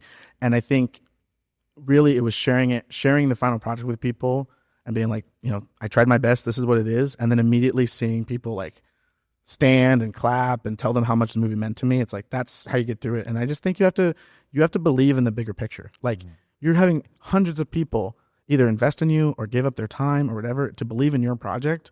Like, even if you doubt yourself, you gotta push through because you owe it to them to try your best. And really for me, like I took like directing classes at NYU, and there's a lot of like scene breakdowns and analysis, and I try to do as much prep as I could. We did rehearsal over Zoom. Like I really try to like make sure as a director, all my choices are like based in some sort of theory, right? Right. But at the end of the day, like that's not always possible. And the decisions you have to make when it's quick or when things aren't going wrong is what your gut tells you. And there's definitely something where I feel like I would say to people, like, you got to trust your gut. Like if you feel pushed to make a project, but then your mind is like, but it's going to be expensive. And what if it sucks? And what if whatever? Like you just have to believe your gut, because that's what creativity is. That's what inspiration is. And for me, I've always been someone that's like, even if my shorts aren't perfect, like I know people who have shorts that they've directed, they've produced, whatever. Maybe it didn't get to film festivals, and it stays on a private Vimeo link forever. Like they never put it out there. They never. Every project I do, I put out there, because no matter how cringe it is years from now, it shows what I could do at that moment and how I leveled up. Well, it's progression for sure. That's huge. That was amazing.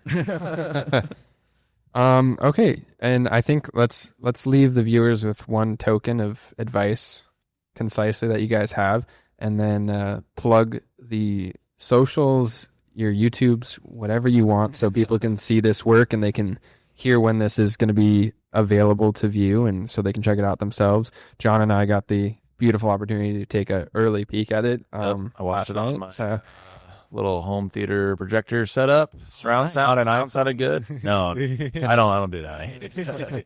It's definitely worth the view. Yeah, for sure. So yeah, one nugget of advice you guys got. Am I starting? Oh man.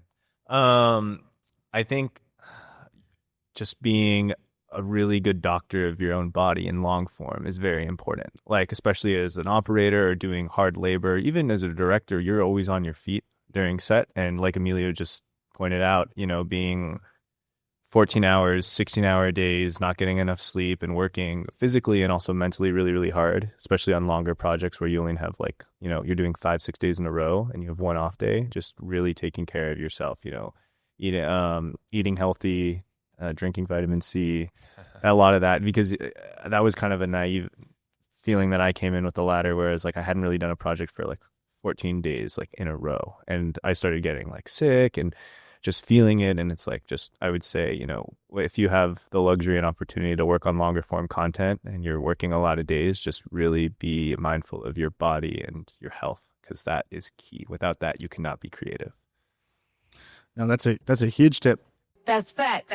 That's fact. God, I forgot we had that. That's awesome. I'm so upset that only came out now. Yeah. That was great. That was good. I think hopefully I've given lots of nuggets about making movies this whole podcast. Yeah, for sure. I think the biggest nugget, and this is a core value of mine, it's become a core value of mine. It's actually a lesson I learned from Professor Ulrich Braun, who's a professor from NYU that both Toby and I had. And he was definitely the most influential professor I ever had, taught me so much. And he was the professor in that class who pushed me, that was like, Emilio, you make cool films, but you're just making them to make a cool end product. Like, what are you trying to say? And really got me there.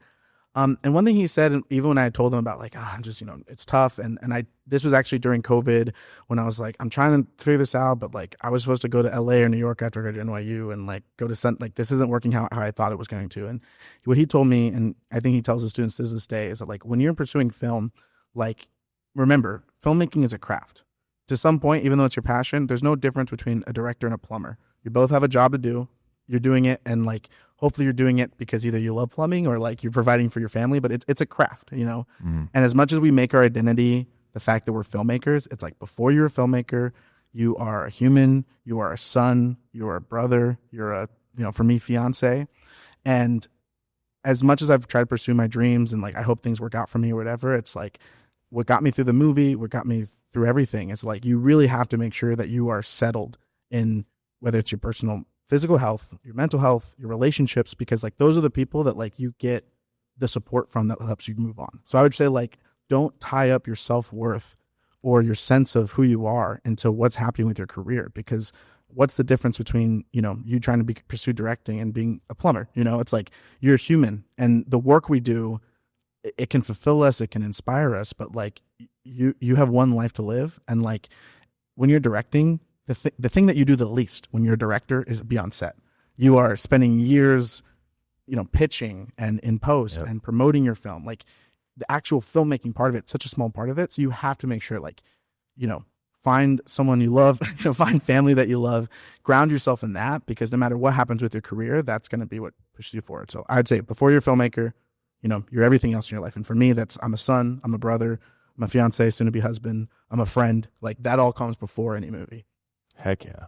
Damn. You guys are grounded for sure. Made it so hard for me to pick a title for this episode. Yeah, there's a lot of nuggets. Be a human. I don't know what they're feeding you at NYU, but I guess it's working out. So What's in the water? Yeah. That's why those bagels taste so yeah, good. oh, man. No, that's huge. You guys that's awesome. You guys did killer work on this job, Thank on you. the project. Thank you. So you guys need to go see it. Oh yeah, The let's plug next it. couple of things. Yeah. Phoenix being when? Yeah, if you're an Arizona listener, you can come see our film April 4th through 6th. That's the final weekend of the Phoenix Film Festival. We're in the narrative feature competition. We might be there. Oh, amazing. Yeah. You can go to theladderfilm.com. That's our website. We have our screening times there. You can watch the trailer and learn more about the project. We're The Ladder Film on Instagram, X, LinkedIn, Facebook. Like, find our different social media. Nice. Follow us there. I'm Emilio Films on all social media. My website's emiliofilms.com. And yeah, we hope to see you guys there. And yeah, come support the movie. What about you? I'm Toby Romero DP on Instagram, tobyromero.com. If you guys have any technical questions, shoot me a DM. I love to talk about that stuff. Yeah, or if you want a DP who has experience shooting on boats and with, all kinds of different. Oh, yeah. skin I'm available worldwide if anybody's interested. And I do just want to add one more thing, just because we brought it up about the NYU thing. I want to say, like, I think as much as there are people like Toby and I think, who are more motivated, and as much as there are people who I went to NYU with who are even more accomplished than I am, like, there's also people who went to NYU and they're not still pursuing film. Like, I'm a big advocate of, like, you don't need to go to a film school to pursue film. I will say, if you get into NYU USC, definitely consider it, because there are perks, obviously. Yeah, of course. And any program. But, like, I would never want someone to listen to this and think that, like, oh, we were successful because we went to NYU. Yeah, totally. It's the creative energy outside the classroom. You have the drive. The drive is everything. That's for anyone doing it, Yeah. any form of work. Like, you're not going to get to where you want to be by just going along and just being like, okay, what's to do today? You got to go after it. You got to get it, because you don't get what you want unless you just go get it. Sell yourself, which is huge. What you've been saying Can't the whole wait time. for somebody else to say yes, as you said. You just got to go do it. You got to Yeah. Go up the ladder. Yeah, that's right. There Well, we go. sick. Thanks for joining us, guys. Yeah. Thanks for talking behind the scenes about the Yes, film and everything, and kind of opening that door that not a lot of people get to see the other side too, on the funding side and the festival side. Hopefully this podcast helps too. Maybe some people listen to it and want to. Of course. If we get you stuff guys weird, so much yeah, for no, having us on. And Appreciate you coming on. yeah. We could talk about a lot of crazy stuff. We could go in deep about all kinds of fun things, but I think the ladder was a huge thing. And the ladder, the specific ladder of the fish, the salmon. Yes. That's an actual thing that they designed for. Yeah. Well, It's and crazy. I know. I'm sorry. I'm going back to this. I was supposed to end, but I was like, "Fuck, I forgot about that." I'll say this. So you can, maybe Yeah. you can just make a quickly, reel about it. So the ladder, the name the ladder, is a reference to an actual fish ladder that's in Ketchikan. That's a salmon ladder. And ever since I was a kid, I thought it was really weird how there's this. The way the salmon life cycle works is that you learn about this in Ketchikan. Salmon go out in the ocean. They live their life. That's where you catch salmon when they're adults. When they get older, they swim upstream and they have babies and then they die. And then actually, people don't know this, the babies eat the dead salmon parents to start their life off with. But anyway, That's crazy. Imagine if we did that. there's a creek in Ketchikan that has like really fast rushing rapids, and the salmon can't easily jump up it. So they built like a man-made salmon ladder, and you can find these around the world. And when I was a kid, I was just like watching salmon jump up the ladder. I was like, do the salmon just know, like, oh, I'm going to go up this ladder, knowing that the next part of their life is having babies and dying? Wow. And so it quickly, from an early age, I was like, that feels like a visual metaphor for choosing the next stage of your life. It So, was huge. That was an awesome connection. And it happened like to that. be right below the. oh yeah, and then we got the house. Oh, it was right there. Yeah. That's why you guys got all those cool. That was awesome shots of it. And lastly, last question. Does your professor have a link yet or no? To you watch the sent film. He's seen the trailer, but he hasn't seen the feature. I'm hoping I can invite him to a festival in New Oh, York. you want to see him on the big screen? Yeah. I like that. That'd be sick. Heck yeah. All right. Well, that was it. Thanks for joining, guys. See you on the next one. See you on the next one. Do I go fade up, fade down? I can't.